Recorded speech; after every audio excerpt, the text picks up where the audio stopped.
Bien, bonsoir, bonsoir à tout le monde. Et puis, merci d'être là pour, on va dire encore une fois, honorer ce lieu qui, jadis, n'aurait pas été honoré, sinon par un bon café qu'il y avait là, café-restaurant. Et puis, malheureusement, l'histoire de la ville a fait que tout ce secteur s'était vraiment paupérisé, puisque vous êtes ici dans la rue qui était la plus marchande de la ville. C'était, partout où vous voyez une porte, c'était un commerce. Donc c'était des dizaines de commerces qu'il y avait. C'était un lieu où tous les jours, c'est des milliers de personnes qui passaient pour acheter.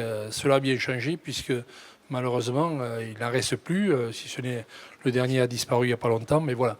Donc l'histoire, on l'a réécrit d'une autre manière. Et en ce qui me concerne, ce qui concerne les élus de la ville, on a pensé que ce lieu, qui était quand même assez central, devait quand même rester un bon lieu de souvenirs, de mémoire et autres. Et on a pris la décision de rentrer dans un projet, je ne vais pas dire un petit peu fou, mais qui était celui de reconstruire la ville. Et puis surtout, parce qu'il faut bien se rappeler, ici c'est une dalle béton.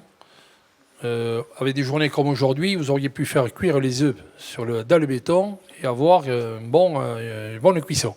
Donc on a remis, je crois que c'était un peu le défi de TEPCV, Croissance Verte, quand on a lancé le projet, c'était de remettre un petit peu de fraîcheur, mais d'autres que moi parleront mieux de ce projet.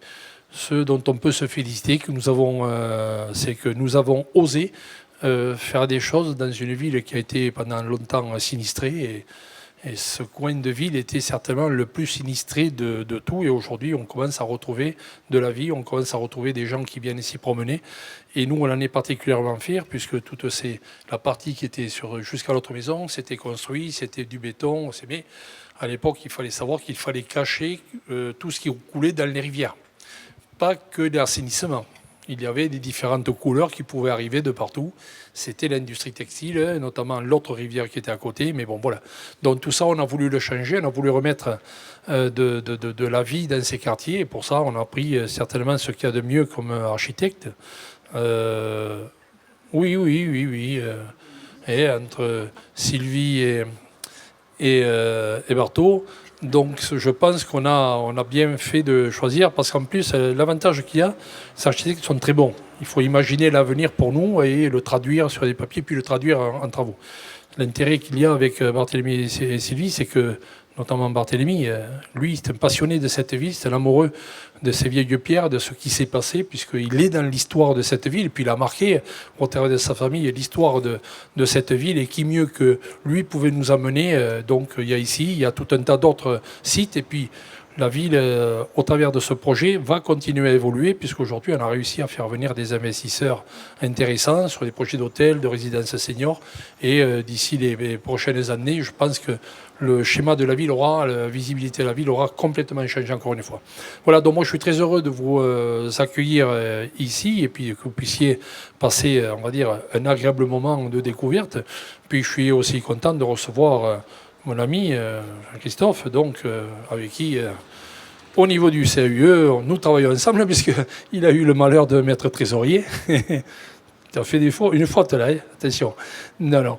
Voilà, donc on travaille et puis on essaie avec toute mon équipe et les gens qui ont envie de reconstruire. Puis l'intérêt de nos élus, et je m'arrêterai là, c'est que aujourd'hui, mon plaisir à moi, c'est de reconstruire une ville, de redonner avec mes élus, mon DG associé qui est un passionné, Alexandre Pereira, Madame Pereira également, mon adjointe aux travaux, des compétences qui sont affichées, on va dire, pour justement redonner une âme à cette ville longtemps décriée. Aujourd'hui, tout à l'heure, nous étions avec les gamins de classe de l'école Lamartine et qui nous ont offert un livre.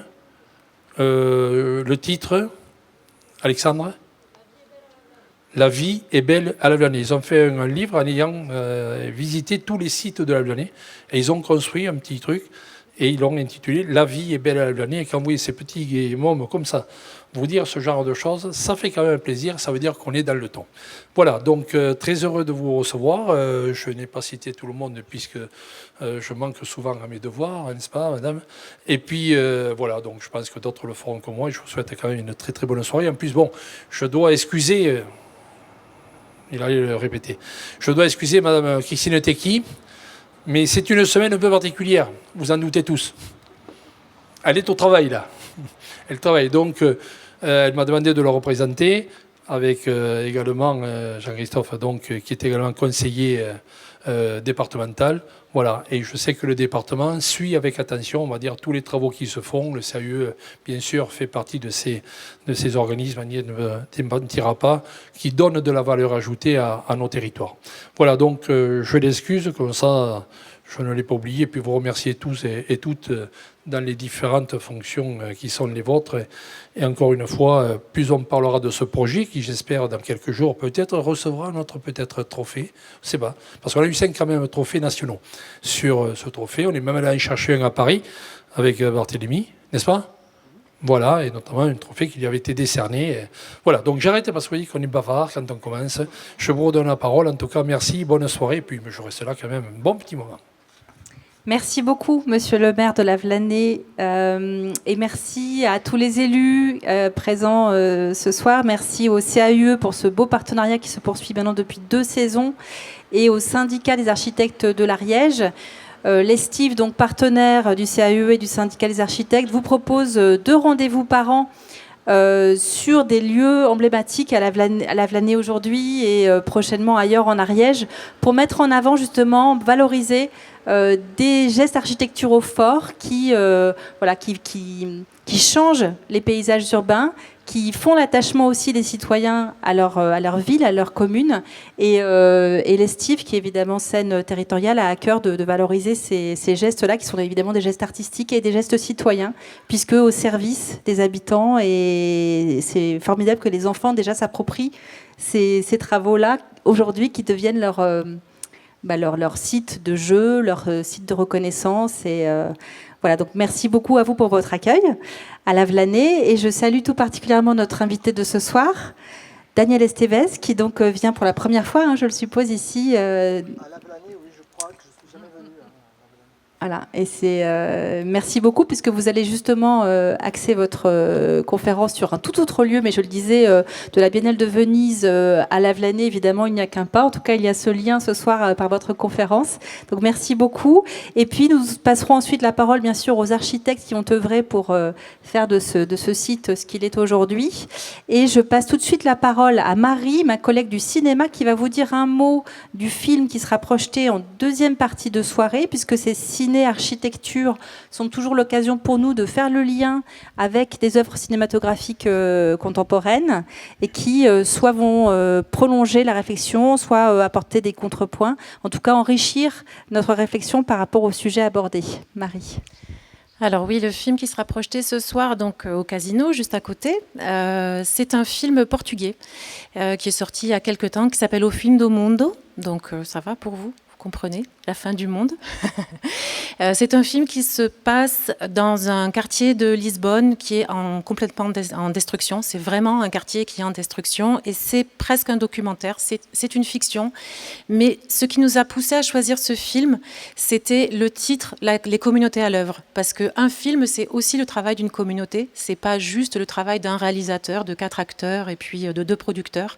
Et dans ce cas-là, c'est vraiment vrai, puisqu'il est allé s'immiscer dans ce quartier et voir tout ce qui s'y passe. Alors c'est un quartier qui ressemble sincèrement à un bidonville, et qui du coup pose des questions en termes d'habitat et d'architecture qui ne nous seraient peut-être même pas venues à l'idée, en tout cas pas à moi si je n'avais pas vu ce film-là. C'est un film assez poignant, qui a une réalisation qui se rapproche un peu de Pasolini. Le metteur en scène a vraiment choisi à faire de très très belles images et à pas du tout rendre ses personnages misérables. Donc voilà, je vous invite à le regarder tout à l'heure au Casino. Bonne conférence. Et merci à Lavelanet Culture pour ce partenariat, et particulièrement à l'équipe de cinéma. Voilà, très belle soirée. Oui. Je remercie l'Estive et vous de votre présence, mais des fois il y a l'arbre qui cache la forêt. Encore une fois, je le dis. Avec plaisir. Avec plaisir. Merci. Merci. Bonsoir à tous. Merci de m'accueillir. Oui, je suis très heureux d'être ici à Lavelanet. Je vais me présenter et vous expliquer un peu de quoi je voudrais vous entretenir. D'abord, je suis très heureux, oui, de faire écho dans ce que je vais dire avec le film qui va être projeté tout à l'heure, puisque vous allez voir que nous avons utilisé le médium vidéo dans notre travail, et puis aussi avec ce lieu dans lequel, qui nous sert de décor, enfin de lieu de discussion, qui est très élégant et très intéressant. Et je pense que je pourrais faire des relations, mettre en relation ce sur quoi nous avons travaillé et puis ce lieu même. Alors, moi je m'appelle Daniel Esteves, je suis architecte, ingénieur et je suis chercheur. Je travaille avec l'agence Christophe Hutin Architecture, qui est une agence qui se trouve à Bordeaux. Et nous travaillons aussi bien sur des questions d'enseignement, de recherche que d'architecture opérationnelle, si vous voulez. Voilà. Alors, en fait, je suis ici parce que Christophe Hutin et moi-même, et avec aussi Tiffaine Abenia, qui est une professeure à l'École polytechnique fédérale de Lausanne, nous avons présenté un projet pour être candidat nous avons déposé notre candidature pour être donc le représentant du pavillon français et à la Biennale internationale d'architecture de Venise. Donc ça se passe comme ça, je vous explique ce que c'est que la Biennale internationale d'architecture de Venise. C'est une exposition qui dure 6 mois. Et une année sur 2, elle présente des travaux d'architecture et puis l'année suivante des travaux en art. Depuis 1980, elle présente donc des travaux en architecture. Elle réunit 50 pays environ et on est censé être dans l'endroit où voilà, ce qui se fait les réflexions les plus contemporaines sont présentées dans ce lieu. C'est un lieu qui se trouve à Venise, donc c'est un endroit qui ressemble un peu Venise à cet endroit-là. Hein. Il y a de l'eau, on peut circuler, c'est très agréable. Et dans le Giardini, bien, on a une 50aine de pavillons. Chacun de ces pavillons donc, reçoit les travaux des différentes équipes. Donc nous avons constitué une équipe, nous avons fait une proposition, elle a été retenue, donc nous avons représenté la France dans cette exposition internationale à Venise. Et alors il y a un petit suspense parce que l'exposition donc dure 6 mois, il y a toute une programmation événementielle liée aux expositions. En fait, cette programmation, l'exposition elle-même, du pavillon, de chaque pavillon, fait l'objet d'une évaluation. Il y a un jury qui délivre ensuite le Lion d'Or. Donc voilà, c'est la question, est-ce que nous avons gagné le Lion d'Or? Ça, je vous le dirai un peu vers la fin de la conférence. Alors, ça se passe comme ça. Dans les biennales, à Venise, vous avez un commissaire général. Ici, cette année, pour la dernière biennale d'architecture, c'était Hakim Sarki, qui pose une question et toutes les équipes se positionnent par rapport à cette question du point de vue de l'architecture. La question qui était posée cette année, pour la 17e biennale, c'était « Comment vivrons-nous ensemble ?» Comment vivrons-nous ensemble? Donc, ça posait toutes sortes de possibilités. Nous, notre réponse, bien, je vais vous la commenter aujourd'hui, ce soir. Je vais le faire en 2 temps. D'abord, je vais vous énoncer quelques-uns des principes qui sont, que nous avons respectés dans notre proposition. Et puis, ensuite, je décrirai un certain nombre de cas d'études qui ont été exposés dans notre proposition. Alors, notre travail est intitulé, comme vous voyez, « Les communautés à l'œuvre ». C'est une expression que je vais commenter. Elle a donné lieu à une exposition dans le pavillon qui était essentiellement constituée de projections vidéo sur l'ensemble des murs. Le pavillon français est un bâtiment un peu néoclassique, si vous voulez. Il existe depuis le début du XXe siècle. Et vous avez plusieurs salles. Et généralement, voilà, la proposition consiste à placer des choses à l'intérieur, des maquettes, des dessins, des choses comme ça. Pour notre travail, nous avons utiliser exclusivement de la vidéo en haute définition, avec toute une équipe spécialisée sur ce sujet. Et puis, je vais vous tenter de vous expliquer pourquoi nous avons utilisé ce médium, pourquoi il a intéressé aussi le jury français, pourquoi on s'est mis comme ça un peu à l'écart des procédures habituelles de la représentation en architecture. Alors, d'abord, les communautés à l'œuvre. Donc les communautés, évidemment là le mot-clé c'est le mot communauté. En fait, communauté, c'est un mot qui nous est apparu très fortement chaque fois que nous avons fait des opérations avec Christophe Hutin en Afrique du Sud, mais aussi en Argentine, à Buenos Aires, dans des milieux critiques, des bidonvilles à Soweto. En fait, on rencontre des gens qui nous disent my community, qui parlent toujours de mi comunidad, etc. Ils parlent toujours de quelque chose qui semble exister vraiment pour eux. Pourtant, si vous prenez l'exemple de Soweto, vous avez des gens qui se présentent comme appartenant à la même communauté. Pourtant, ils ne parlent pas la même langue, le Xhosa ou le Zoulou. Ils ne proviennent pas des mêmes lieux, des mêmes endroits.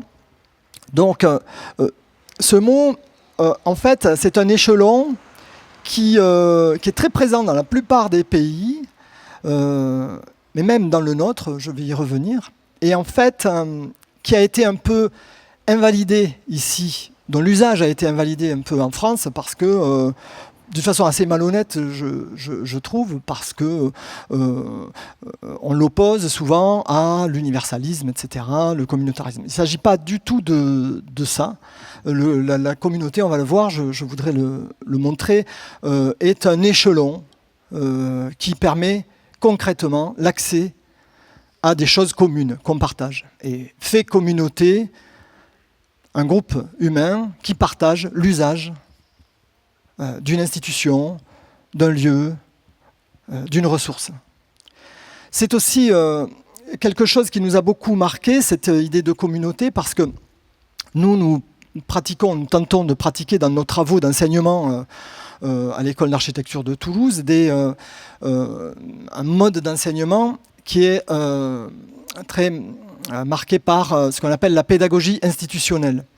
Et la pédagogie institutionnelle, c'est quelque chose qui provient de la psychiatrie institutionnelle.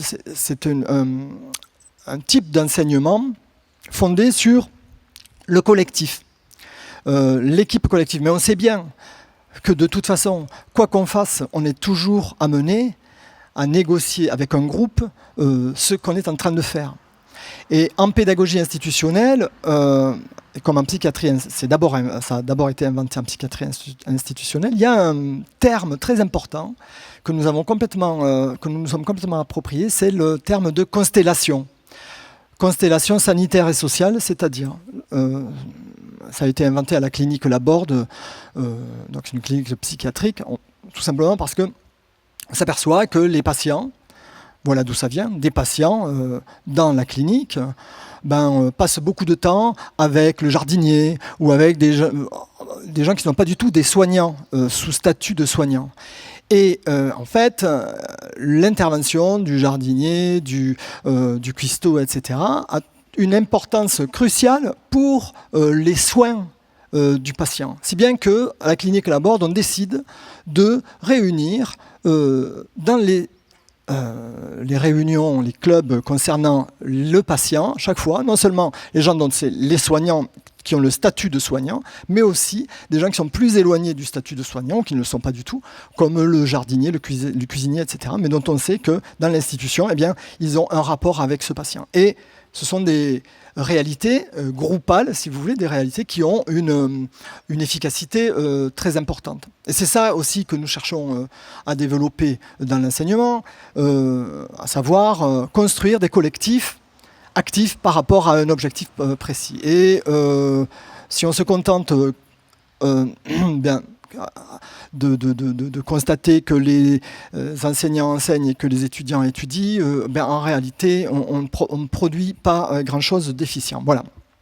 En fait, il y a toute une constellation à construire pour chaque projet, et ça, les architectes le savent très bien, car c'est la vraie vie. Dans la vraie vie, en architecture, on ne maîtrise pas tout, mais c'est vrai dans le cinéma aussi. Et dans tous les vrais métiers. On ne maîtrise pas tout. On est capable d'organiser des compétences, de les identifier, pour les réunir dans le cadre d'un projet. Voilà. Ça, c'est vraiment un élément fondamental de notre approche, que le terme communauté soit revu, revisité et qu'il soit réhabilité. Donc, ça, c'est la première chose. Et puis, de toute façon, comme je viens de le dire, toute réalité d'action, toute réalité productive suppose une communauté, un groupe agissant, structuré. Bon, il y a un autre élément que nous avons voulu, bien sûr, souligner face à cette question « Comment vivrons-nous ensemble à Venise ?» C'est la question, évidemment, écologique. Alors, mais nous voulons la poser, cette question environnementale, d'une autre manière. Avec deux principes. Le premier principe de ces méthodes écologiques que nous défendons, c'est de mettre l'accent sur l'observation, la reconnaissance de l'existant, et aussi un principe ne pas nuire. Alors ne pas nuire, c'est vous savez que ça fait partie du serment d'Hippocrate chez les médecins, primum non nocere.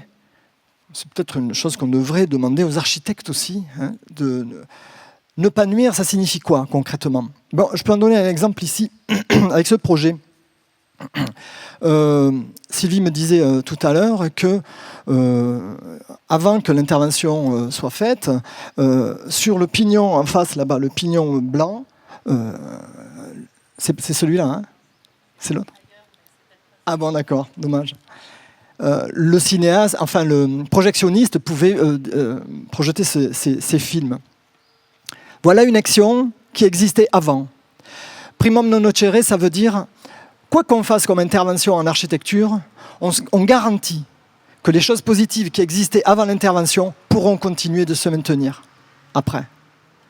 Et c'est une règle qui paraît assez simple, mais qu'on sacrifie souvent, parce que, pour des raisons souvent formelles, on supprime des éléments. Et dans nos travaux, en particulier en milieu critique, et je pense à ce que nous avons fait dans le bidonville de Clipton à Soweto, nous sommes intervenus sur un orphelinat dans un bidonville zone inondable, 80 enfants, des bâtiments en plus ou moins bon état. Mais il y avait donc une vie institutionnelle dans ce lieu pourtant. Il y a des gens qui s'occupent des éducateurs, qui s'occupent des enfants, des orphelins, etc. Il y a des activités. Par exemple, un problème qui se posait sur ce projet, c'est évidemment du fait de la zone inondable, bien que la grande cour puisse être étanchéifiée en quelque sorte. Donc nous avons proposé un jardin et une grande dalle de 300 mètres carrés de béton drainant qui nous a été offerte par Lafarge, 7 camions toupies. Et donc nous avons mis en œuvre ça avec les habitants, avec les étudiants. Et ce qu'on avait constaté, c'est que dans cette cour, même boueuse, tous les matins, il y a une réunion qui permet aux 80 enfants et aux éducateurs de communiquer en rond. Vous savez, en Afrique du Sud, il y a une tradition très forte, politique d'ailleurs, de négociation, de discussion, pour faire entendre son point de vue. Donc la discussion fait vraiment partie de la vie sociale. Et ce lieu a joué absolument un rôle. Donc il était indispensable que la cour que nous allions produire, rende possible encore cet acte social qui existait avant nous. C'est ce qui a été réalisé. Donc la cour permet ces réunions et en plus elle est devenue une scène qui permet de faire des spectacles puisqu'ils réalisent du spectacle vivant, de la danse, de la musique et ils peuvent dans cette cour se produire et inviter des touristes qui peuvent regarder leur travail, etc. Vous voyez comment en fait avec ce principe primum non nocere, on observe, l'observation est une action, on observe les actions positives qui existent et on voit comment on peut les augmenter. Voilà un peu notre travail dans son principe. Et c'est une approche qu'on peut appeler une approche contextualiste et je pense que ça parlera aux architectes. Bon, il y a un cas emblématique de nos collègues Lacaton et Vassal, un projet emblématique qui n'est pas cité dans notre catalogue, mais les architectes Lacaton et Vassal sont très présents dans ce travail aussi. Il y a un cas qui montre de façon très nette cette nécessité d'observer et la valeur opérationnelle qu'a l'observation, c'est la réhabilitation de la place Léon Aucoq à Bordeaux. Je pense que la plupart des architectes connaissent ici. La municipalité a voulu rénover la place existante du village. Quand les architectes sont arrivés sur cette place, contrairement à celle dans laquelle nous sommes, ils ont constaté qu'il y avait beaucoup de choses qui s'y déroulaient. Ils ont constitué une permanence sur la place. Ils ont observé pendant plusieurs mois, le temps de l'étude, toutes les actions sociales et tout ce qui se déroulait sur cette place. Ils ont conclu que l'action la plus efficace pour cette place, c'était de ne pas faire une proposition, d'imposer quelque chose en plus, simplement de réparer ce qui existait. Et ils ont démontré que la place fonctionnait très bien. Ils l'ont démontré, ils l'ont même rendu visible à la municipalité. Et c'était ça leur travail. Voilà ce qu'ils ont rendu dans le concours pour le concours. Et ils ont gagné le concours. Ils ont été payés pour ce travail, qui n'est pas rien, qui montre que il y a une expertise qu'on peut attendre des architectes, une très haute expertise, l'expertise des usages. Et ça a une valeur. Et ça a une valeur même opérationnelle. Voilà. Il y a d'autres cas comme ça qui sont très, très intéressants. Notamment, vous pourrez regarder la Plaza de Toro au Mexique, à Colima, qui s'appelle la Petatera, qui est une arène de taureaux autoconstruite par les habitants et qui a été documentée par un architecte, là aussi à la demande de la municipalité, qui voulait construire une véritable arène de taureaux, pas un truc en bois, vieux bois, etc. Et en fait, le travail de l'architecte a consisté à produire un livre sur l'intérêt technique, social, esthétique de ce bâtiment démontable et populaire. Et finalement, maintenant, c'est une attraction touristique. Vous pouvez regarder sur Internet, la Petatera, comme ça se prononce, et vous allez voir à quoi ça ressemble. Bon, ça, c'est le premier principe sur quoi nous avons voulu insister dans notre proposition par rapport à une démarche écologique. Et on comprend bien que l'économie de moyens, l'économie de dépenses a une valeur écologique. Je crois qu'on le comprend de mieux en mieux. Le deuxième élément des méthodes que nous défendons en tant que méthode écologique, elle est un peu plus théorique, je ne vais pas trop insister, c'est considérer en architecture le principe d'une écologie des milieux, c'est-à-dire que nous intervenons sur des milieux. Ce pas des objets que nous produisons, ce sont des milieux que nous transformons, Qu'est-ce que c'est un milieu? Alors en espagnol, il y a mais Gilles Clément, si vous l'avez entendu, partage complètement ce point de vue, hein, considérer l'architecture comme un milieu. En espagnol, il y a une expression qui dit medio ambiente, qui est peut-être adaptée pour comprendre de quoi il s'agit. Un milieu, c'est-à-dire un ensemble de flux hétérogènes, de processus hétérogènes qui sont en équilibre. Et donc, à l'intérieur de ces flux, de ces processus, il y a l'architecture, elle est aussi un processus. Elle n'est pas centrée sur les objets, mais sur les situations. Voilà. Et là, on a évidemment un apport de l'art.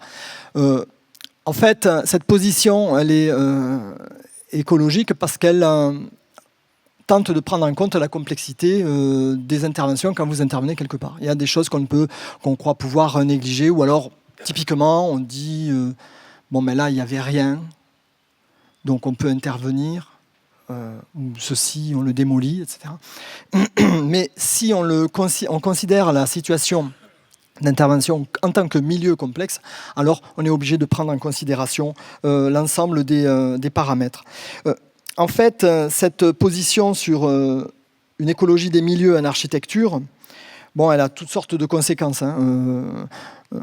L'une d'entre elles, anecdotique, et que nous avons tenté d'adopter dans l'exposition, c'est que si on considère que l'architecture c'est un ensemble de choses vivantes, de processus, de choses qui se déplacent, qui sont différentes dans le temps, peut-être les outils dont on dispose en tant qu'architecte, que ce soit la maquette, le plan, etc., ce sont des outils statiques.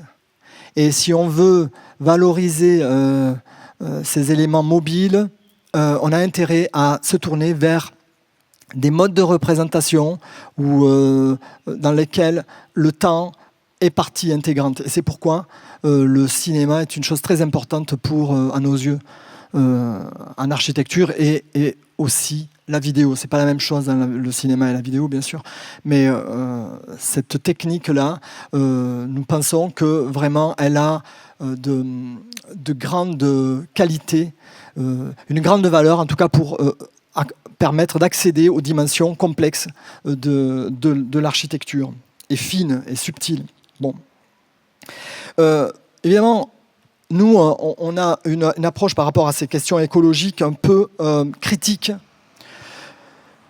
Et là, peut-être ça sera une discussion qu'on pourra avoir, un peu critique vis-à-vis des approches fréquemment utilisées en architecture s'agissant de l'environnement, qui sont, selon nous, très souvent technocentrées, c'est-à-dire c'est du solutionnisme. On a un problème et on va trouver une solution. C'est typiquement un problème d'ingénierie. J'ai aucun problème avec ça, puisque, comme je vous l'ai dit, je suis moi-même ingénieur. Donc, je voulais vous citer un passage, voilà, un article que nous avons préparé pour Le Monde diplomatique, et dans lequel les choses sont assez bien résumées. Donc, le problème, la vision solutionniste de l'action urbaine et architecturale s'en remet aux méthodes de l'ingénierie du développement durable pour la conception de bâtiments répondant à des objectifs écologiques. Et donc, label, charte d'objectifs, liste de critères cibles, réglementation quantitative constituent alors l'habillage marketing d'une architecture de la transition. Et là, je cite un groupe qui s'appelle le collectif GRAP, Invitation aux architectes, rejoignez les soulèvements de la Terre, vous voyez, qui dit ceci: ces réponses dites écologiques consistent le plus souvent à employer des matériaux moins polluants et à atteindre de bonnes performances thermiques. La stratégie de la transition écologique consiste à additionner de nouvelles solutions techniques jugées plus vertueuses, en espérant qu'elles deviennent un jour hégémoniques par le jeu du marché. Et donc c'est la logique de la tache d'huile. Cette logique de la tache d'huile, elle n'est pas avérée pour l'instant. On n'a pas Elle n'est pas démontrée. Et puis, le fait de chercher à répondre techniquement à des questions de qualité environnementale pose un problème vis-à-vis de la position des habitants. Et c'est le dernier principe que je vais énoncer avant de commenter quelques cas d'études. Donc la place des habitants. Mais s'agissant de cette question des solutions techniques aux problèmes écologiques, je vous renvoie vers un ingénieur très brillant qui s'appelle Olivier Slider, qui est, peut-être vous connaissez, qui est ingénieur et qui a réalisé un projet en construction essentiellement en terre crue, qui est intitulé LOWCAL, LOWCAL, donc astuce, pour basse calorie. Donc il s'agit d'un bâtiment de bureau du côté de Montpellier. Vous regarderez, c'est un bâtiment, donc un équipement, bâtiment de bureau, sans chauffage. Zéro chauffage. Donc c'est une performance incroyable du point de vue thermique. Il a donné une conférence que je vous invite à regarder pour l'école nationale supérieure l'école normale supérieure de Rennes. Et c'est très intéressant de voir qu'il conclut sur la fierté d'avoir répondu techniquement à cette question de la consommation énergétique, c'est super. Mais l'aboutissement de son travail, c'est aussi de dire que le critère le plus important finalement pour permettre les économies d'énergie dans le fonctionnement des bâtiments, c'est finalement de s'en remettre aux habitants eux-mêmes. C'est-à-dire trouver une organisation pour que le dernier qui sort éteigne la lumière. Pour que des choses comme ça, c'est-à-dire que l'organisation sociale du travail permette à ce que des actions directes de l'usager puissent intervenir dans la consommation énergétique des bâtiments. Car s'en remettre à l'intelligence artificielle branchée sur les ventilations mécaniques contrôlées double flux ne peuvent pas intervenir valablement lorsque tout à coup, dans une pièce, 40 personnes arrivent et produisent des calories qui n'étaient pas prévues, etc. Donc il faut que les personnes puissent intervenir, sinon elles se mettent à ouvrir les fenêtres, etc. Donc tout ça pour vous dire que cette approche technique, faite par des techniciens et très brillants, conduit quand même à porter l'attention sur la possibilité d'action des habitants. Et sur ce sujet, on a des approches techniques aussi de thermique adaptative, ça s'appelle, qui le démontrent. Si vous avez, par exemple, une personne dans un bureau ou dans un lieu de vie qui est à telle température, si vous lui offrez la possibilité d'ouvrir la fenêtre, même si ça ne change rien à la température, ni en bien ni en mal. Vous faites une étude avec un autre qui ne peut pas ouvrir, qui n'a pas la possibilité d'agir, d'ouvrir la fenêtre. Eh bien, vous faites un questionnaire qualitatif sur le confort perçu, et le confort, c'est toujours quelque chose qui est perçu, en fait. Donc ça dépend de ce que vous éprouvez. Bien, le confort perçu, dans le premier cas, celui qui peut ouvrir la fenêtre, est bien meilleur que dans le deuxième cas, celui qui ne peut pas ouvrir la fenêtre. Pourtant, du point de vue thermique, ils sont dans la même situation. Donc, ça, c'est intéressant de voir que même le savoir technique nous pousse à réfléchir à la possibilité d'action habitante et à l'efficacité de l'action habitante. On devrait se demander sur tous les projets quelle stimulation on est capable d'apporter par l'architecture à l'action habitante. Quand on donne la possibilité aux habitants d'agir sur leur milieu, on a une meilleure qualité architecturale et urbaine. Voilà. Et ça, ce sont des choses, vous voyez, qui ne sont pas juste des vues de l'esprit, ce sont aussi des vues de l'esprit, mais enfin, qui peuvent être démontrées y compris sur un plan purement technique. Bon, voilà. Donc, pour terminer sur cette partie, évidemment, les communautés à l'œuvre, c'est un projet qui se fonde sur l'action habitante, comme je viens de le dire. La performance des habitants. Et c'est ce que nous appelons une approche structuraliste, pour prendre un mot, c'est-à-dire que toute architecture, c'est une structure qui permet ou pas des actions, qui peut les stimuler ou pas. Un peu comme la langue est une structure et le langage parlé est une performance. Vous avez la capacité des structures et la performance des habitants. Donc, regardons ce qui nous entoure sous l'angle de leur capacité à suggérer des actions habitantes. Par exemple, sur ce parapet, on peut s'asseoir parce qu'il est à la bonne hauteur. En plus, en fin de journée, c'est chaud, c'est agréable. Il y a une inertie thermique. Voilà. On a la fraîcheur du torrent qui vient derrière. Ce sont des choses comme ça. Alors, c'est moins probant, vous voyez, sur toute l'architecture d'empêchement qui est toujours problématique dans les aménagements urbains. Qui sont donc ces plots destinés à empêcher que les automobiles puissent se garer ici. Et ça, c'est vraiment un sujet très très important et très politique aussi. C'est quelle est la place de l'automobile et qu'est-ce qu'on met sur l'automobile. À un moment, il y a un moment où il faudra qu'on repousse l'automobile, quoi. Enfin, il va falloir trouver une solution. Donc voilà, alors, une architecture performative, c'est une architecture qui rend les habitants capables de performer, c'est-à-dire d'être en action. Plus l'architecture est articulée, elle offre des possibilités de s'asseoir, d'être à l'ombre, de regarder loin, de sentir la fraîcheur, etc. Et plus, finalement, l'action habitante va pouvoir intervenir.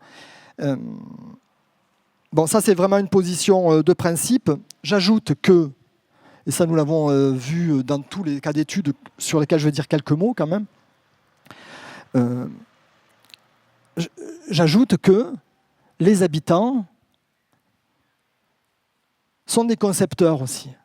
Il y a une conception par les usages. Elle existe, la sociologie des usages l'a démontré de longue date. Et en architecture, nous avons du mal à admettre qu'elle existe. Nous, dans les cas d'études que nous avons présentés, je vais vous montrer, je ne vais rien vous montrer, mais je vais vous expliquer à quel point, partout dans le monde, l'habitant est producteur en termes de conception architecturale et urbaine. Alors, la sociologie des usages l'a démontré. Je vous renvoie vers un auteur qui s'appelle Madeleine Ackrich et qui a décrit les 4 formes d'intervention des utilisateurs sur des dispositifs. Alors, c'est plutôt du design que de l'architecture, mais ça serait intéressant de réfléchir sur les mêmes choses concernant l'architecture. Donc, elle distingue 4 types d'actions de transformation et d'innovation par l'usage. Alors, elle parle pour vous donner un exemple, elle parle de déplacement, c'est-à-dire vous avez un objet, vous ne le modifiez pas, mais vous modifiez son usage. Par exemple, vous utilisez un sèche-cheveux pour sécher du linge. Bon, ben ça, c'est une innovation. Alors, vous croyez que c'est complètement anecdotique, mais sachez que, par exemple, les infirmières, pour donner des médicaments liquides au bébé, avaient des bouchons doseurs. C'était toute une galère. Alors, elles ont utilisé leur seringue dans la pratique pour doser correctement les médicaments liquides et pouvoir les donner à des nourrissons. Et ce dispositif, qui est issu de l'innovation par l'usage, eh bien, vous l'avez maintenant, il existe et l'industrie l'a repris. Et vous voyez toutes ces seringues qui permettent de doser. Voilà. Donc la conception par les usages, c'est une chose qui existe, qui a été démontrée. Il y a une invention des habitants. Bon, je pense que nous avons intérêt, nous architectes, à regarder du côté de l'invention en milieu agricole. Je vous renvoie vers une coopérative qui s'appelle l'Atelier Paysan, qui récolte toutes les inventions techniques concernant l'outillage agricole, mais aussi les bâtiments agricoles. Toutes ces techniques de construction, ces outils inventés par les agriculteurs, ils les documentent, ils les dessinent, ils les mettent en commun, ils les mettent à disposition. Vous pouvez regarder sur leur site, il y a tous les plans, sous licence Creative Commons, c'est-à-dire vous pouvez les utiliser, vous pouvez les refaire, mais vous ne pouvez pas les commercialiser. Et ça concerne évidemment l'architecture agricole. Vous avez des plans, des tutoriels qui sont validés en commun. Voilà. Bon. Il y a beaucoup d'actions aussi qui concernent donc pas directement la conception par les habitants, mais aussi l'action des habitants qui permet de faire bouger certaines réalités juridiques. Alors, là, on en voit pas mal sur nos travaux présentés dans le catalogue. Je ne vais pas trop m'y étendre, mais il faut que vous sachiez, les juristes parmi vous le savent, c'est une réalité établie, que le droit de propriété comprend 3 éléments de tout temps depuis la Révolution française. Alors en latin, ça s'appelle usus, fructus, abusus. Usus, c'est le droit d'user d'une chose. Fructus, le droit de percevoir les fruits. Et abusus, le droit d'en disposer et de le céder.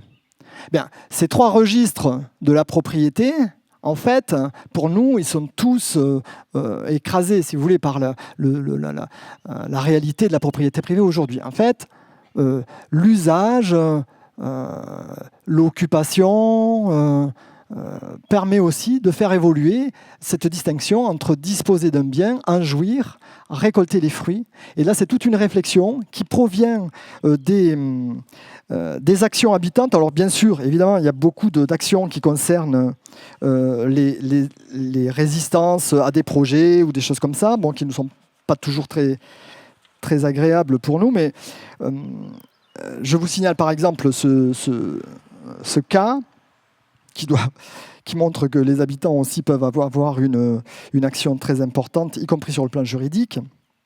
Et je cite l'article du diplôme que nous avons établi. Alors, en périphérie de Berlin, des groupes de locataires de quartiers entiers se mobilisent contre les grandes sociétés immobilières privées qui provoquent des hausses de loyers intenables pour eux. Signe d'un regain de l'action collective locale, ils organisent même un référendum d'initiative citoyenne visant à exproprier les groupes détenant plus de 3000 logements, c'est-à-dire faire passer leur parc immobilier en gestion publique pour mieux réguler les prix. Alors, c'est quand même des actions extrêmement conséquentes et qui proviennent et qui ont toute une réalité. Alors, ça se passe à Berlin, c'est en Allemagne, mais on pourrait citer bien d'autres cas. Bon, voilà. Évidemment, nous avons beaucoup valorisé dans notre catalogue et dans notre exposition l'autoconstruction. L'autoconstruction,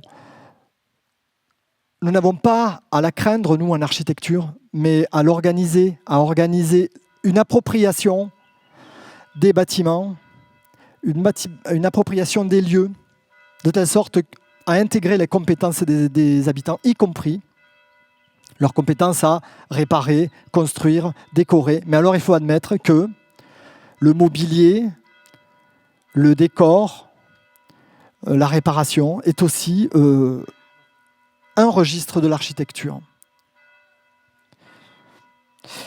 C'est très... voilà, la séparation entre conception et réalisation, c'est quelque chose qui existe depuis le 19e siècle, surtout en Occident. Mais je crois que nous avons intérêt, c'est ce que nous avons cherché à défendre aussi à travers cette exposition, nous avons intérêt à retrouver certaines situations et à même à organiser, à promouvoir certaines situations où conception et réalisation peuvent être réunies. C'est pourquoi tout ce qui concerne les méthodes de conception en architecture par la permanence architecturale, comme c'est le cas d'un des cas d'étude qui est présenté dans le catalogue, un cas d'étude qui concerne une cité de transit, une ancienne cité de transit à Beutre, à côté de Mérignac, dans laquelle vous avez 100 logements, 100 maisons qui sont vraiment sans valeur, quoi, hein. C'était un camp de transit pour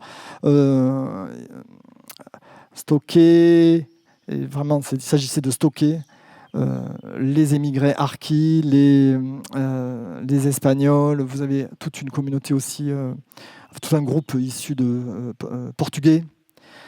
Et eh bien, le bailleur social qui détenait ce camp de transit s'est jamais occupé de la maintenance, encore moins du décor, vous imaginez bien, de cette cité. 100 logements quand même, c'est pas mal. Complètement recluse à côté de l'aéroport de Mérignac. La première fois que je suis allé à Beutre, personne ne connaissait cet endroit. C'était complètement inconnu. C'était un camp, vraiment. Et le bailleur a abandonné complètement, relégué complètement cette population. Chaque fois que quelqu'un avait une gouttière ou des choses comme ça, le bailleur disait écoutez, débrouillez-vous, débrouillez-vous par vous-même. Il se trouve que la population présente dans ce camp de transit eh bien, avait beaucoup de compétences, comme des compétences en maçonnerie, en couture, des compétences en agriculture, toutes sortes de compétences, et qu'ils se sont mis à réparer leurs maisons, à les décorer, mais aussi à créer des jardins privatifs. Ils ont annexé une partie de la forêt qui appartient, qui est un terrain militaire, juste à côté. Et alors c'était magnifique. Et les militaires, par exemple, pour vous donner une idée de la situation, les militaires étaient en accord parfait avec cette communauté, ce groupe, au point que lorsqu'il y avait des réunions ou des festives, etc., dans le mess des officiers, les militaires vont garer leur voiture dans Beutre, dans la cité, parce que là, ils savent qu'il n'y a pas de problème, que tout le monde surveille les voitures et il n'y aura aucun souci. Et ainsi de suite. Voilà. Donc, il y a des tolérances comme ça qui ont été établies. Ça, c'est un cas d'étude que nous avons présenté avec une leçon pour nous dans ce cas. C'est l'idée qu'un lieu de vie peut être apparenté à un jardin avec des relations.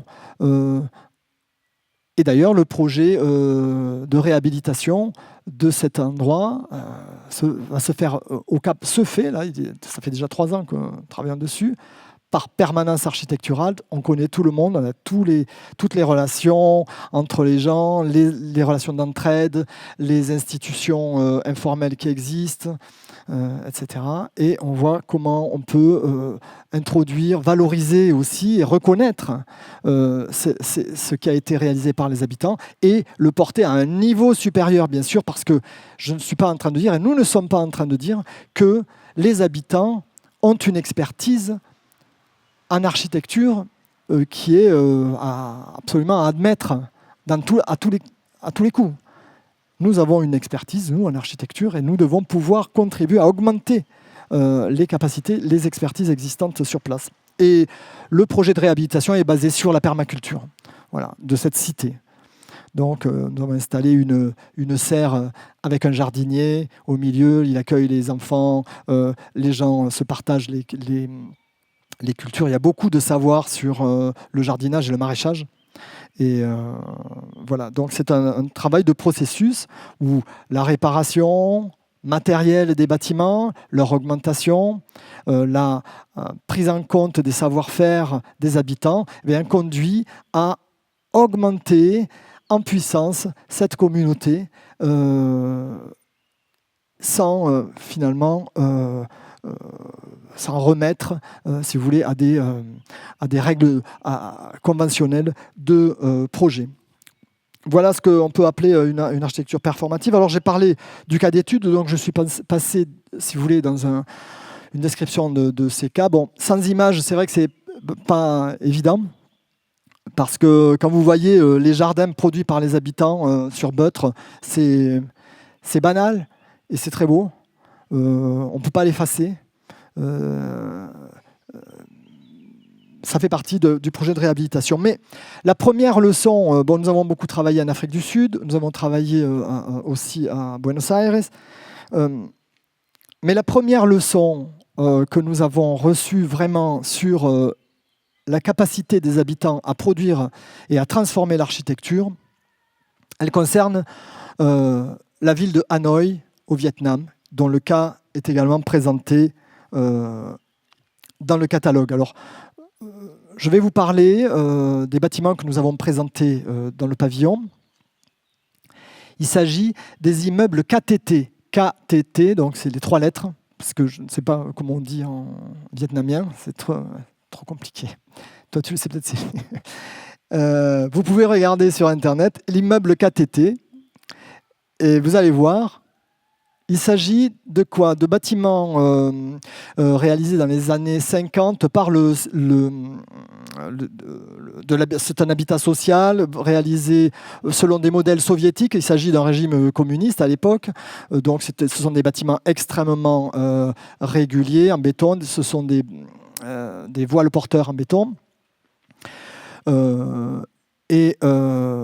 Très banal, très répétitif. Il s'organise autour des lacs. Il y a 70 lacs dans la ville de Hanoï. Ces bâtiments sont positionnés autour des lacs, ou très près de chacun des lacs. Je vous fais une petite description de ces bâtiments. Donc, ils sont en R+4 en général. Le plan est toujours le même, ce sont des plans donc rectangulaires.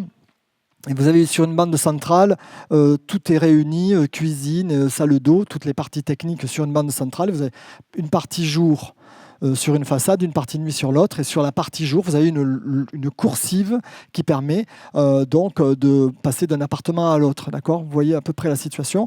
Pour accéder aux étages, vous avez des volets d'escalier, mais elles sont très peu inclinées, donc ça monte assez facilement. Et au milieu de chaque volet d'escalier, vous avez une partie en rampe. Vous se demandez à quoi ça sert cette rampe ? Eh bien, en fait, vous pouvez monter avec des scooters jusque dans les coursives. Vous pouvez pousser votre vélo, etc. Donc, vous avez tout un système de circulation. Voilà les bâtiments tels qu'ils existaient. Donc, c'est un modèle ultra rationaliste, mais bien fait. Donc issu d'un modèle soviétique. Et à partir des années 70, il y a eu une libéralisation de l'initiative privée à Hanoï, au Vietnam. Alors, on a autorisé, je vous passe les détails, mais on a autorisé les habitants à réaliser des modifications et en particulier de leur logement, et en particulier des extensions en façade. Alors, quand on regarde ces extensions en façade, vous allez voir, elles ont, c'est une logique, comme on dit, incrémentale, c'est-à-dire qui évolue peu à peu et qui finit par recouvrir entièrement les bâtiments. On ne peut plus percevoir leur forme initiale. De même, autre point important sur les immeubles KTT qui sont présentés dans le catalogue, les arbres qui ont été plantés au moment de la construction ont grandi et ils voisinent, ils traversent On dit, je sais pas, vous savez, on dit toujours pas d'arbres à moins de 5 mètres, sinon c'est la fin des haricots. Là, vous avez les arbres qui traversent carrément, qui traversent les appartements, certains appartements, d'autres qui les frôlent, etc. Vous avez une osmose complète entre le végétal, bon, qui est lié au climat, hein, bien sûr, et puis l'architecture. Il faut dire plusieurs choses sur ces extensions. Elles sont toutes d'initiative habitante. Elles sont toutes différentes. Elles ont... il y a même des extensions d'extensions parfois. Au début, on étend juste sur la fenêtre au-dessus de la lège, puis parfois on étend davantage et on ajoute une pièce. Au début, il s'agissait d'extensions qui concernaient un manque de place, un manque de pièces. Et dans les premiers temps, on a vu dans ces extensions des pièces fonctionnelles du style cuisine, etc. Désormais, c'est plus du tout le cas. Les gens ont transformé ces espaces en ajoutant des espaces en plus qui ne sont pas déterminés dans leur fonction. On en a visité beaucoup. Il n'y a pas de détermination. Il n'y a pas de. Vous savez, quand on réalise une maison, un bâtiment, on a une exigence fonctionnelle. Donc surtout en Occident, où on a la cuisine, la chambre des parents, le salon, etc. Ça, c'est une approche fonctionnaliste. Dans le cas des immeubles KTT, on a vu pour la première fois, nous, des pièces en plus non affectées fonctionnellement. Bon, si on avait regardé au Mirail, on aurait pu voir la pièce en plus de Georges Candilis, ces immeubles que nous allons démolir, alors que évidemment, ils sont des ressources incroyables. Bref. Donc les immeubles KTT se présentent comme ça, ils transforment, ils inversent complètement la réalité formelle, morphologique, mais aussi structurelle, puisque toutes les extensions sont réalisées en métal. Ce sont des grilles, c'est de la soudure. Elles sont réalisées souvent par encastrement dans les planchers. On dégage le plancher, on place l'IPN pour le plancher. On ressoude les fers existants, la ferraille existante avec l'IPN pour faire le plancher. Puis il y a une espèce de tirant qui fait comme un pont-levis, si vous voulez, pour assurer. Mais en fait, les extensions qui sont produites sont vraiment des prolongements, y compris sur le plan structurel, de l'existant.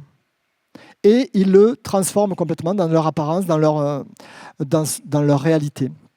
Il faudrait parler aussi on en parle dans le catalogue des espaces entre les immeubles qui sont aussi d'une richesse incroyable et d'une proportion très, très, très intéressante. Voilà. Alors la question c'est, mais alors tout le monde y est allé de son intervention personnelle, individualiste. Ben, ce n'est pas tout à fait ça, non. Si vous regardez structurellement comment ça se passe, chaque intervention est autonome sur le plan structurel, et elle ne repose pas sur les voisins. En revanche, bien sûr, elle peut faire ombrage sur le voisin du dessus, etc. Par conséquent, ces interventions habitantes résultent d'un travail communautaire, c'est-à-dire d'un consensus, d'une négociation. Et le résultat, c'est que vous avez des interventions de nature extrêmement différentes, en face nord, ou du côté des coursives, ou du côté opposé, en pignon, etc., tout ce que vous voulez. Et la leçon aussi que nous voulons tirer aussi de ce cas d'étude, c'est que le savoir habitant, il a une valeur... si vous voulez, architecturale. Et pourtant, c'est du second œuvre. Patrick Bouchain parle, je vous invite à regarder son article sur ce sujet dans un livre, dans une revue qui s'appelle Criticat, sur l'extension du domaine du mobilier. Patrick Bouchain, l'architecte français, nous attire notre attention là-dessus. Le second œuvre, c'est peut-être un moyen un nouveau domaine d'investissement pour les habitants et pour les architectes avec les habitants. L'extension du domaine du mobilier. Voilà. Bon, tout ça renvoie aussi à une dimension évidemment collective, à une négociation collective, à l'échelon communautaire. Autrement dit, c'est là que je reviens sur ce que j'ai dit au début. La communauté est un échelon d'accès au commun. Alors, considérons-le et demandons-nous chaque fois dans les projets quel est le commun, quelle est la communauté qui va pouvoir intervenir, agir et s'approprier les architectures. Évidemment, ça signifie qu'on considère l'architecture comme toute architecture comme un objet socio-technique. Un objet socio-technique, c'est-à-dire qu'il n'existe pas indépendamment, sur le plan matériel, indépendamment de la société qui lui permet de vivre. La chercheuse qui a inventé ce terme socio-technique, c'est Bruno Latour et Madeleine Acriche. Les objets socio-techniques, c'est très facile de comprendre, surtout quand on a travaillé, comme c'est notre cas, dans des bidonvilles. Si vous introduisez par exemple un groupe électrogène dans un bidonville, c'est un objet technique. Vous donnez un objet technique et qu'est-ce qui va se passer? Peut-être il va être volé ou cassé. En tant que tel, en tant qu'objet, il n'a aucune valeur, aucune puissance. Un groupe électrogène, si vous voulez qu'il puisse permettre de transformer la situation sociale et architecturale, par exemple, pour de l'éclairage public, comme c'est le cas dans un des cas d'études que nous présentons, eh bien, il faut savoir qui s'occupe de l'essence, qui va garder la clé, qui va changer les batteries, qui le garde chez lui, etc. En fait, il y a toute une réalité sociale. Si vous ne la notez pas, si vous ne la construisez pas, il n'y a aucune chance que vos interventions puissent avoir une quelconque opérationnalité sur le terrain. C'est pourquoi nous prétendons que nos interventions en milieu critique ne sont pas d'ordre humanitaire. Elles se positionnent en tout cas pas comme des octrois, des choses que nous octroyons à ces milieux pauvres. Chaque fois que nous intervenons, en particulier sur Soweto, c'était très frappant, nous construisons d'abord tout un réseau de compétences pour que ce que nous allons apporter puisse avoir des chances de perdurer après notre intervention, et notre intervention commune. Et là, c'est particulièrement frappant dès qu'on s'intéresse aux paysages, aux éléments végétaux. Que vous voulez, par exemple sur l'orphelinat dont je vous ai parlé au début, nous avons fait beaucoup de jardins de rétention puisqu'il s'agissait de tout un système de drains, il s'agissait d'une zone inondable et les jardins, pour qu'ils fonctionnent, il faut absolument que les gens s'en occupent, soient attentifs. On parlait avec Sylvie tout à l'heure de ces plantations qui sont flottantes ici sur je ne sais pas comment ça s'appelle le torrent là. Voilà. Et donc c'est toute une chose très fragile et c'est un processus vivant. Et là, il faut savoir qui s'en occupe, qui le regarde. Est-ce que c'est la municipalité? Est-ce que ce sont les habitants?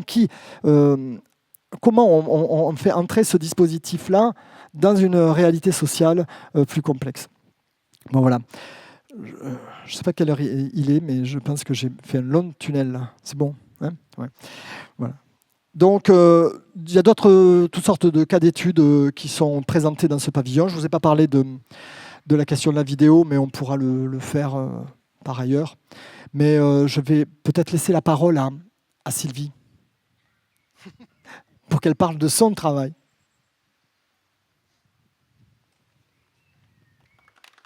Merci.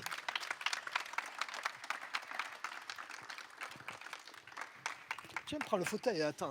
Non, sur le rebord. Oui, merci Daniel. Je voudrais rebondir sur le projet des KTT parce que c'est magnifique, c'est très utile. Ce sont un peu l'équivalent de nos cités dans ce qu'elles avaient de meilleur et comment on peut les transformer. Mais hélas, avec l'ouverture du Vietnam au marché, voilà, tout va être démoli et remplacé par des tours et rien d'autre. Voilà, donc ça pose la question de, effectivement, de comment on tient compte dans ces pays-là de ce genre d'action citoyenne. Tu parlais du rapport à l'arbre. Je crois que c'est quelque chose d'incroyable. Il faut aller au Vietnam pour voir des constructions qui sont faites en fonction des arbres. C'est-à-dire, si vous avez un arbre qui est très près d'une dent creuse et qu'un immeuble va être construit, eh bien, il y a un creux dans la façade et le tronc rentre dans la façade. Certaines maisons sont construites autour d'un arbre, l'escalier, c'est absolument impressionnant. Alors, ça c'est l'arbre. Si on passe à l'animal, mais c'est un autre débat. Là, on est un peu plus au Moyen-Âge. Voilà. Mais bon, je pense que les architectes ont été tout à fait impressionnés par ces dispositifs très ingénieux et qu'ils ont effectivement donné des inspirations voilà, à leur travail, etc. Je crois qu'il y a des... Alors, ça m'a tout à fait étonnée. Cette année, on avait deux étudiantes architectes dans l'atelier et il y avait un projet qui était la réhabilitation d'une ancienne gendarmerie, mais qui est tout à fait comme une barre des années 50, ce que tu décris, un mur percé de trous carrés, etc. Et en fait, elle l'a enrobé au rez-de-chaussée et elle n'a absolument pas voulu travailler comme le font les habitants à Hanoï. Il y avait comme quelque chose qui interrogeait vraiment, quoi. C'est-à-dire, alors que c'était, à mon avis, l'idée à prendre de Lacaton et Vassal, mais de beaucoup d'autres personnes, quoi, pour requalifier ces espaces et leur donner voilà, des espaces à vivre plus importants. Bon, tu as parlé de ces cousses-tous. Alors, bon, Marc Sanchez a souligné tout à l'heure vraiment le côté paupérisé de ce lieu. Voilà, extrêmement soumis. C'est le centre qui a été le plus durement touché par la crise effectivement industrielle. Et il y avait, je crois, plus de 1500 métiers ici à tisser. Et puis, tout à coup, entre les années 80 et 2000, presque 100% de la disparition. Donc voilà, des immeubles vacants, de la paupérisation, des commerces qui ferment, etc. Donc, lancement d'études, voilà, il en parlera. Pour le coup, il parle du projet architectural et moi des procédés qui sont effectivement les appels à AMI, le TEPCV, le RHI Terrori qui a démontré que ce lieu était vraiment un lieu où il fallait intervenir très rapidement. Alors, il n'y avait pas de possibilité là, pour les habitants d'avoir une action directe sur le site parce qu'on est quand même dans une complexité technique importante, dans même des menaces d'effondrement, hein, parce que j'ai des photos de l'état des lieux avant, si vous voulez les regarder, j'en ai quelques-unes, et c'est assez impressionnant, donc menace de s'écrouler, et puis des engins de chantier pour à la fois déconstruire et reconstruire voilà, ce projet. Donc c'était un peu difficile au niveau de... Voilà. Mais après, il y avait quelques petites fleurs comme ça qui poussaient dans... Et il est sûr que ce n'étaient pas les oiseaux, mais plutôt les gens qui étaient venus les planter en attendant que les végétaux prennent de l'importance. Bon, l'eau, évidemment, elle est au cœur de toute l'histoire du Pays d'Olme, de la Vlanay en particulier. Donc voilà, elle est derrière. Alors c'était vraiment... redonner vie à l'eau. Et puis, donc, tout ce côté dont tu as parlé, écologique, environnemental, mais aussi paysager. Pour nous, c'est très important. Il y a un côté qualitatif du cadre de vie. Parce que ça me rappelle une illustration où il y avait une dame à côté d'une fontaine et qui disait « Ah tiens, c'est vrai, il fait plus frais près de l'eau ». Et puis, il y avait un monsieur, voilà, technicien avec un appareil, madame, exactement 2,5 degrés de moins. Et c'est un peu ce qu'on nous demande toujours. De plus en plus, des coefficients de biodiversité avec des calculs, des machins, des trucs, tout ça. On sait bien que si on rouvre ça, il va faire plus frais. Mais si on veut avoir un prix, Marc, il faut dire de combien de degrés on a gagné, etc. Quelle désimperméabilisation on a fait, voilà. Donc désimperméabilisation, ça semble évident. Retrouver l'eau, à la fois pour ce côté mémoriel dont Monsieur le maire a parlé, mais aussi pour tout ce qui est la poésie de ce site, de s'asseoir sur ces marches, de regarder l'eau, les petits poissons, etc. Enfin, voilà, ça c'est important. De la même manière qu'une passerelle, ce n'est pas que un point le plus court pour traverser une rivière, mais c'est aussi donner à voir les Soulas, donner à voir les montagnes au loin, se diriger vers une perspective, la perspective d'une place, recréer des liens entre le centre et ces Soulas. Voilà, donc ça coûte un peu plus cher, c'est vrai, merci d'avoir accepté.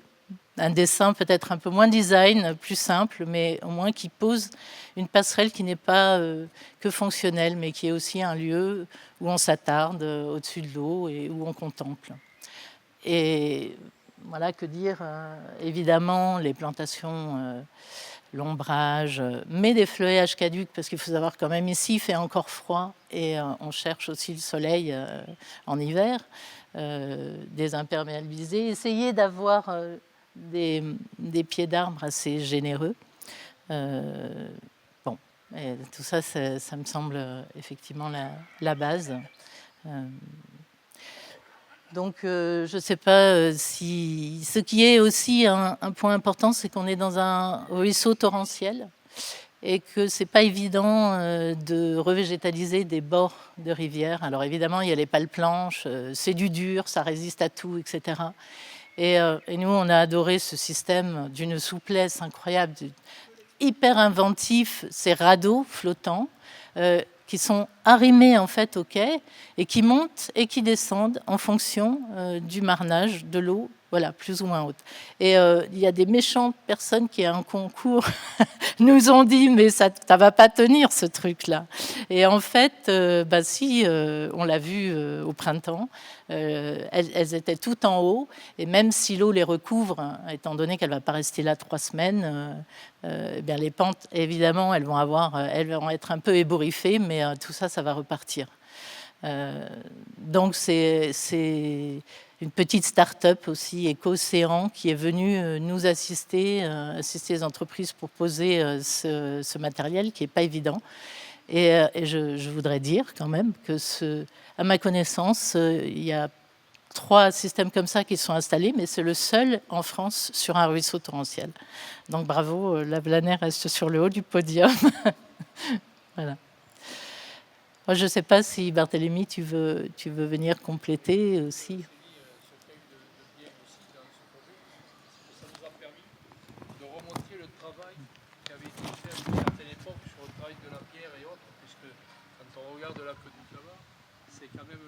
D'art qui aujourd'hui mérite juste. Je voulais rendre un hommage aux tailleurs de pierre de l'époque qui avaient travaillé, parce que ça représente un investissement en termes de qualité de travail important, et le fait de retrouver ce travail, de regarder, moi c'est ce qui m'a plu le plus au départ, parce que je connaissais pas, certains avaient fait les tops un petit peu, étaient allés dessous, donc c'était impressionnant soi-disant, mais ça a été beaucoup plus impressionnant quand on a tout cassé et qu'on a vu que ce travail qui représente quelques dizaines d'années dans le passé a été quand même, et quand on le voit aujourd'hui, c'est une certaine satisfaction de savoir que nos anciens savaient travailler la pierre et remettre... Voilà, donc ça. Et puis l'autre point que je dirais, c'est que socialement aussi, ce quartier, parce que l'architecture a permis de régler pas mal de problèmes sociaux. Ce quartier, socialement, était devenu, on va dire, l'apanage des marchands de sommeil. Il en reste encore, mais on va les éradiquer tout doucement et on leur fait comprendre que la sortie, c'était de 3 côtés différents et ça commence à marcher parce que ça aussi, l'architecture permet aujourd'hui, de ce qui a été fait là, de permettre à des gens aujourd'hui de reprendre des bâtiments et de les remettre dans une valeur qui pour nous est intéressante parce que ici, d'ici dans quelques années, on va faire des marchés, on va faire vivre, et ça c'est l'appropriation des commerçants, des gens de la ville qui pourront le faire. Donc pour nous c'est un élément important, et puis surtout le projet comme ça, moi je dois dire que c'est un projet qui a redonné une confiance à toute une ville. Hein, longtemps on a été décrié, autant ce projet quand il est sorti, les gens n'y croyaient pas. Quand le moment où on l'a dit, qu'on allait faire, qu'on l'a montré, et le moment où ça a été réalisé, je peux vous garantir que le curseur a été sur deux aspects complètement différents. Très négatif au départ, et puis après je ne vous explique pas le positif qu'il a eu, parce que les gens se sont appropriés le coin, et aujourd'hui beaucoup d'anciens de la Blenay reviennent parce qu'ils sont fiers de voir ce qu'il en est. Excusez-moi, mais bon, il fallait le dire. Hein. Non, juste souligner qu'au niveau de la participation habitante, il faut quand même le souligner, il y a eu une concertation sur la longue durée, je crois 2 ans au moins, enfin voilà, 2 ans. Et ça, c'était vraiment formidable, hein, avec Solidarité Ville et des étudiants de l'école d'architecture de Toulouse. Et donc des déambulations, voilà, pour secouer un peu, des parcours commentés, des ateliers thématiques, etc.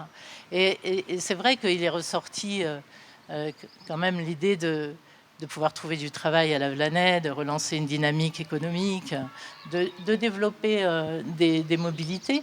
Tu parlais de la voiture, moi j'en ai pas, et je trouve que c'est très compliqué voilà, aujourd'hui. Et c'est, à mon avis, il faudrait prendre des mesures un peu dures, quoi. Et voilà, donc il y a un thème qui a été un peu surprenant, dans le fond, ça a été la nature en ville. Pourquoi la nature, alors que la campagne est partout? On est dans un milieu de moyenne montagne magnifique, et pourtant, ça a été un des thèmes abordés. Et oui, parce qu'elle est dehors, mais on veut la voir, on veut la vivre, on veut sortir, sentir l'eau, etc. Comment? Non, il y avait une envie vraiment de nature dans la Blenay. Donc ouais. Et en fait, c'est une ville industrielle, mais c'est vrai que si on fouille un peu, on s'aperçoit que c'est assez une ville verte, parce qu'il y a quand même beaucoup de maisons entre rue et jardin. Il y a des maisons ouvrières en lanière avec des jardins aussi. Il y a des jardins fantastiques de 2 grandes propriétés d'industriels et de banquiers, dont un est devenu un jardin public. Et puis, évidemment, au niveau naturel, les Soulas et le Touille avec son ripisylve qui traverse toute la ville. Donc, il y a, tout ça, ça a été occulté finalement par des décennies d'industrie, mais c'est un potentiel extraordinaire. Voilà. Donc, vive la Blenay. Juste pour finir, ça marche. Peut-être celui-là, ça marche. Peut-être pas besoin de micro. Juste pour finir sur ce que disait Sylvie et rebondir ce que disait Daniel Estevez. Le travail d'architecte, c'est un travail commun. Et donc, beaucoup de personnes ici ont travaillé sur ce projet. Je voulais remercier Maria qui est là, qui est là avec nous. C'est pas souvent qu'on a le bureau d'architecture, les gens qui travaillent ici au bureau, qui viennent à des conférences d'archi. Et je trouve ça fantastique. François qui est là aussi. Et les gens du bureau. Antonin qui n'est pas là, mais qui a beaucoup travaillé sur ce projet. Il y a eu beaucoup de monde qui ont travaillé sur ce projet. Pour nous, c'était super important. Je voudrais juste les remercier. Voilà. Et remercier évidemment le maire et toute l'équipe.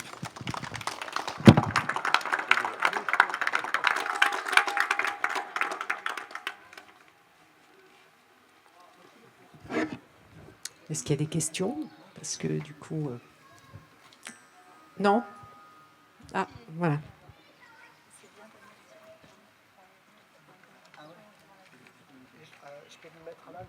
Merci. Je voulais demander à monsieur, pour moi la boucle est un peu bouclée parce qu'il y a 10 ans à l'Estive, j'avais vu un très beau film sur un architecte qui avait travaillé sur le siège du gouvernement à Dhaka au Bangladesh. je crois qu'il s'appelle Louis Kahn, je viens de regarder sur Internet. Et en fait, il avait beaucoup travaillé avec la population, avec des briques de terre crue compressées, et donc en concertation. Et je crois que ce bâtiment a mis 21 ans à se réaliser. Oui, Louis Kahn, c'est évidemment un architecte très important. Dans la modernité, il a fait ce bâtiment à Dakar, à Ahmedabad aussi. Il a construit en terre crue avec des techniques locales. Mais plus récemment, il y a de plus en plus d'architectes qui s'intéressent à intégrer les techniques et les métiers locaux. C'est pour ça que c'est intéressant de ce que vient de dire Monsieur le maire à propos de la réhabilitation des savoirs, de rendre visibles les techniques de taille de pierre, etc. Vous avez un architecte plus récent qui s'appelle Francis Kéré, dont l'agence est à Berlin, mais qui est burkinabé, et qui a donc Burkina Faso, et qui a construit une école pour son village. Je vous invite à la regarder, ça s'appelle Kéré, K-E-R-E, et ça vous plaira, parce que ce sont des techniques. Alors, il a utilisé toute la communauté de villageoises, son village, y compris pour faire un sol en terre battue, tapé, compressé, puis poli. Là, il faut être une centaine de personnes, quoi, chanter et taper, etc. Des briques compressées avec sans aucune énergie mécanique, hein, enfin, juste avec et une charpente en fer à béton. Vous voyez les fers à béton qu'on utilise pour faire du béton armé. Alors, ils ont fait de la soudure et ça fait comme une espèce de toile d'araignée là, qui fait une charpente. Donc, c'est intéressant aussi. C'est peut-être pour prolonger les réflexions de Louis Kahn. C'est intéressant aussi de chercher des techniques qu'on appelle vernaculaires, c'est-à-dire des techniques populaires pour faire du contemporain, pour faire des choses qui sont nouvelles et qui ont une valeur esthétique. Et bien sûr, de plus en plus d'architectes aujourd'hui se tournent vers ces questions, et en particulier celle de l'économie de moyens. Voilà. Ça, c'est aussi un sujet. Je voudrais juste ajouter qu'à propos de Sylvie a parlé du végétal en ville. Ça ne m'étonne pas qu'il soit très bien perçu dans une ville comme celle-là, parce que ça n'a rien à voir le végétal urbain et puis la forêt, ce qu'on appelle la nature, c'est-à-dire la forêt, etc. Je me souviens qu'avec mes enfants, on habitait dans les Pyrénées, on allait à Toulouse pour aller au jardin des plantes. Mais oui, parce que ça n'a rien à voir, le jardin public. C'est tout un rapport à la connaissance aussi. Voilà. Ouais, juste, j'ai terminé pour tuer le suspense qui vous taraude. C'est savoir qui a remporté le Lion d'Or. Alors, ce n'est pas notre équipe, et pourtant, évidemment, on était la meilleure équipe française. La question, je vous rappelle, c'était comment vivrons-nous ensemble. Les lauréats du Lion d'Or, c'est le pavillon des Émirats arabes unis qui a travaillé avec le MIT pour trouver un remplaçant, un produit, une substance qui remplace le ciment à partir des déchets de désalinisation, c'est de l'oxyde de magnésium, et qui peut remplacer le ciment dans la production du béton. Lion d'Or. Donc on est quand même assez loin de l'architecture du végétal. Merci beaucoup Daniel Esteves. Merci encore à tous les partenaires de cette soirée, la mairie de la Vlanée, la Vlanée Culture, le CAUE, le syndicat des architectes.